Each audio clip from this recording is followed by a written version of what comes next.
The matchup between Mamelodi Sundowns and Orlando Pirates in the first leg of MTN 8 is one for the books. If there is a match in the soccer calendar I do not want to miss, is when Orlando Pirates is hosting Mamelodi Sundowns Eskodini Skamaminzela, and I'll be there to witness these two giants fighting at least to have an advantage in that first leg. Now, if you look at the differences between Miguel Cardoso and the Moroccan coach of Orlando Pirates, one was appointed in December.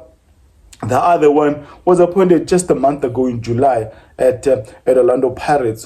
One, when he came to a clock up, he did not, attempt, to bring in players who were not playing. He just continued with what Mangoba was doing, maybe change formations, change the schemes, change the approach, change the philosophy here and there, just few tweaks here and there, not an overload. Even when he had signed players in January, not an overload of new players into the new team. Into the team that he had found working. Ended up the season reaching the final of CAF Champions League, winning the Betway Premiership. Now, if you look at the other side of Orlando Pirates, Jose Mourinho built a solid team in Orlando. Now, the new coach comes in, they sign 11 players for him.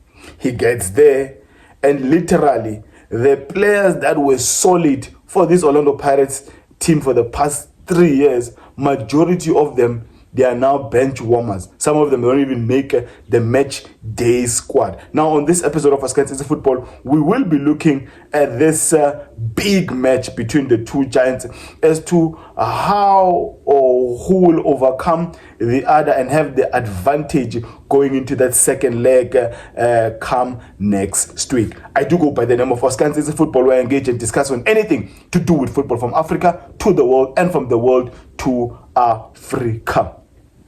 These two gentlemen, Miguel Cardoso and Ouaddou, they are, two types of, pressures. One is under immense pressure from the fan base. If you look at Twitter, you look at YouTube, you look at all social media platforms, Amapagania, they are angry, they are mad. I thought, the Sundowns fans can be angry, but we don't come anything close to Amapagapa. You know what? They're almost like sick and tired of this guy already. It's only been 3 matches played. And you can understand their frustration is because they're like, hey, dude, the team was working. This thing was not broken. You're just even if you received 11 new players, but you're not supposed to change the whole thing. Just a tweak here and there. But on the other side, to be on the defense of the Moroccan, I would say maybe the guy is also trying to have his imprint on this team. I see what he's trying to do, although it's too early for you to do such. He's trying to build the core, develop his spine in this team. You can tell. His number one will continue being a Sipochain. There's Mbogazi in front of a Sipochain, and Nduli in front of Mbogazi. A Tito is his creative spark, and in front of a Tito is a radio pan. That's the core and that's the spine the Moroccan is trying to develop. But maybe it's too early to do such, because what was not broken last season, why are you trying to fix it? So that's me trying to be on the defense of the Moroccan, but also I understand the frustration of Amapagapag. Now, I am doing this video after watching the press conference of Miguel Cardoso and the Moroccan. On the press conference of Miguel Cardoso, you have a coach, clearly his experience in dealing with the media, his experience in dealing with any type of journals. He's calm, he's matured, he's assured or confident of what he wants to put out to the public. You go to the Moroccan somehow, was bombarded with a similar question. I always cry. You know me very well. I always cry, whether it's on TikTok or here on YouTube. of the same thing. Guys, do we have soccer journalists in this country?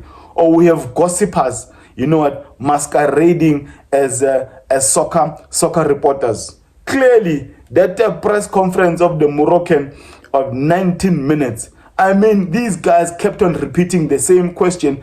Even if you rephrase the question, you are gonna get the same answer from the same guy you're bombarding with the same question. These are not journalists. These are Orlando Pirates fans.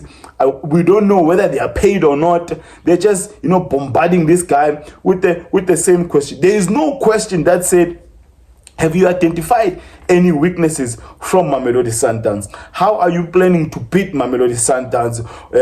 What do you think will be an area that you can exploit for Orlando Pirates to win? No, all of them were asking the same thing. You're bringing in. Some will say he spoke for us as the fans, talking about Orlando Pirates fans, because the journals were asking the very same things that an average Orlando Pirates fan would be asking. But at the end of the day, although come Saturday, 3 p.m., he will be playing against a formidable side in Mamelodi Sundowns. Although Mamelodi Sundowns have not been doing well in cup competitions, but none of those journals, none of them asked about what he has planned for Mamelodi Sundowns. I still ask, do we even have soccer journals in this country? Or all of them are just masquerading as reporters, but in reality, they are gossipers. Anyway, let's move from that. Now,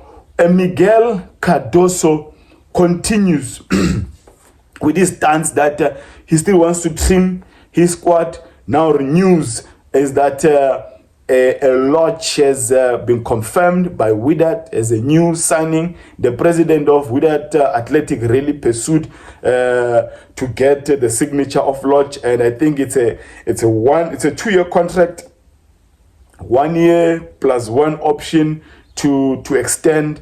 And thank you to Thembinkosi Lodge for your services at Mamelodi Sundowns. You came to Mamelodi Sundowns because of Rulani Mukwena, and you did not have the best of times. And you can even tell it was an instruction from Klokop that they must make the announcement late at night. But outside that, you are still a South African. We are happy what you have done in North Africa, in particular for Wydad Casablanca. Good luck in your football career. May you prosper. May you make great of the opportunity you've been given to represent one of the best clubs in Morocco. Coming back to Miguel Cardoso, the guy, he gives, this assurance for the young players that are under him. He's not gonna rush them.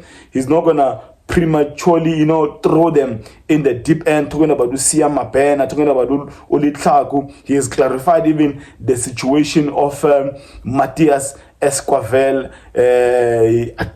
Articulated his matter very well. How unhappy he was, his challenges, where he was not the one who brought him to South Africa. It was Rulani Mukwena, and as much as he didn't have a lot of opportunities under Rulani Mukwena, he too didn't give him as much chances, but you only receive an opportunity when you are showing yourself, that you deserve opportunity in training. Even clarified to the public that when he came to the club, Artur Sales, he saw him as one that could not fit in his team. He saw him as one that was, let me say, lazy. He didn't use the word lazy, but Artur Sales has really reinvented himself, worked hard at training, and we're even seeing in some of the performances he's dished out late last season, beginning of this season. So you have a coach here who wants players that are going to fight for the badge, who wants players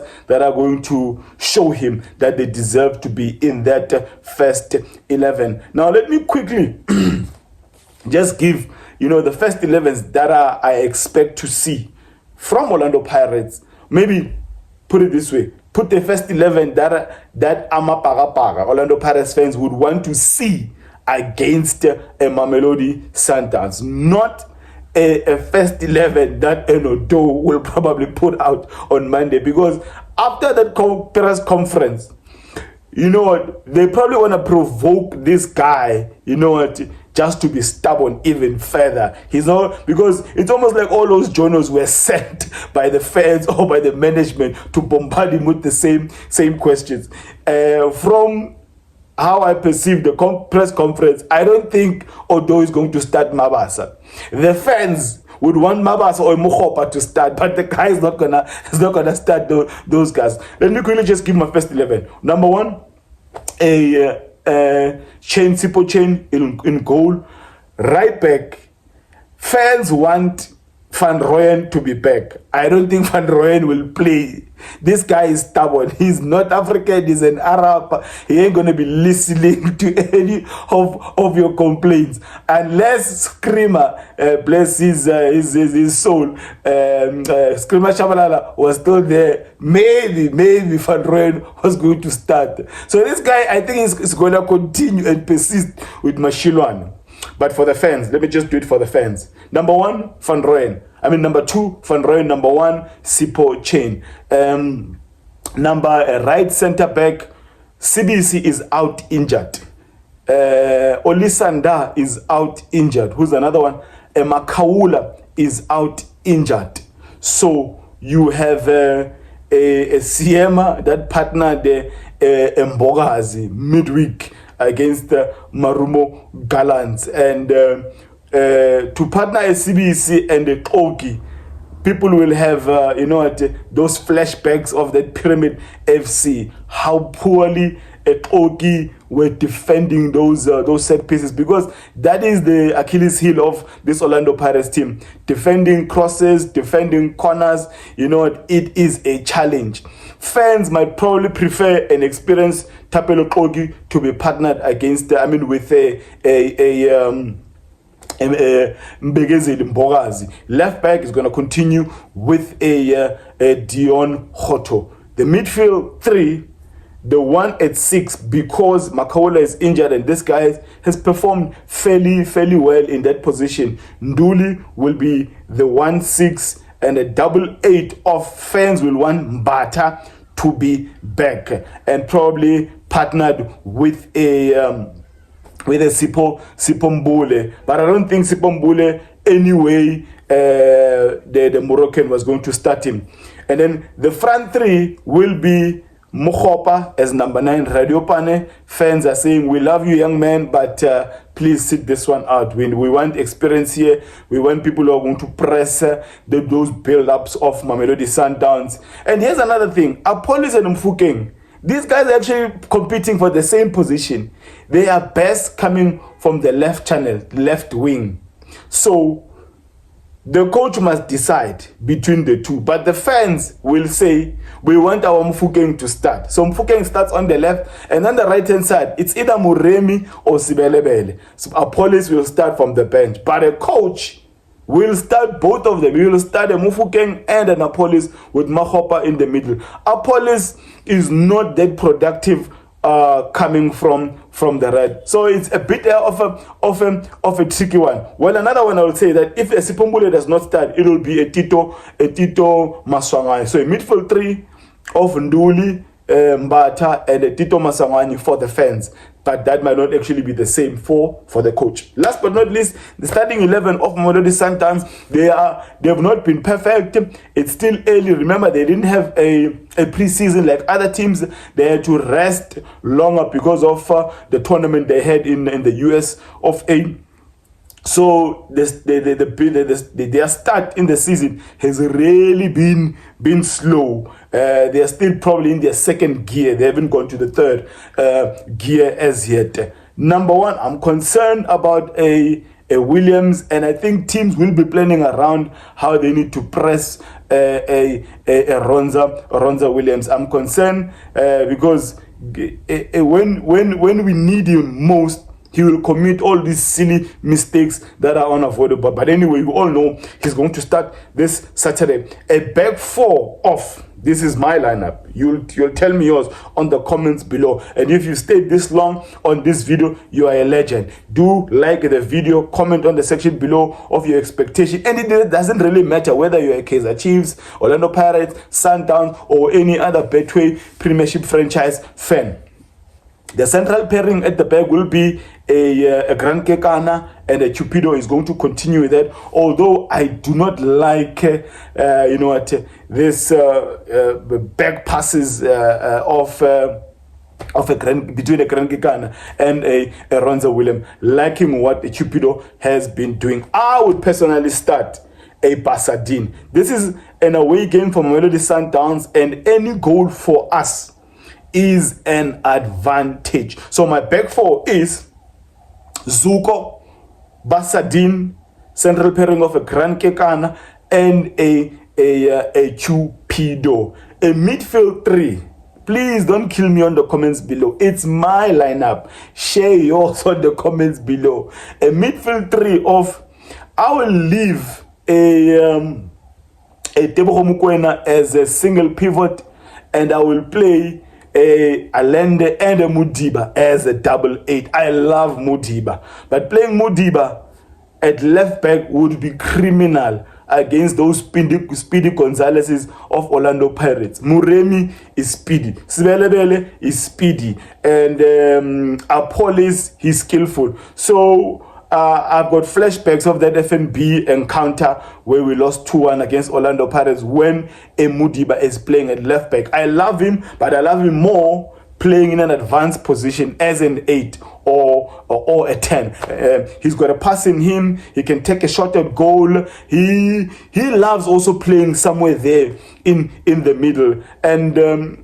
that's another thing which is an advantage for Sundowns is if Ezuko pushes up to add numbers in the midfield, a Basadin, a Grand Kekana at the center, and a Cupido playing as a last three is also gives a balance to this team and to overload that midfield from Uzugu. Unless a Tapelo Murena is back, then I can also throw him in there. And I'm not sure if a Tapelo could start because he hasn't played, he doesn't have any minutes this season. And then the front three will be I'm starting the legend of the club on the bench, and this one you can say whatever on the bench. I really don't care. I am hoping that a Mudiba and then I land Mudiba with a lot of forward thinking, a lot of forward passes, risky passes. That's what you want, man, from someone who plays as an 8 or even as a 10. Front three of Reynas,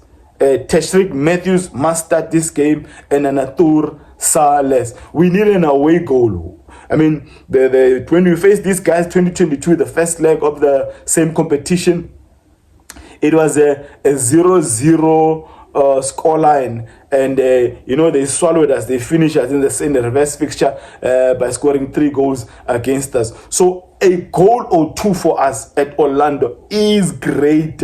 Even if, let's say, a game finishes with Sundowns Orlando Pirates beating Sundowns 2-1, it would mean that the reverse fixture, if Sundowns win 1-0, the game is done and dusted. That's my 11, and those are my thoughts on the pressers I watched of the 2 guys, and an interesting final this coming weekend. Now let me end it there by declaring, my God bless you all.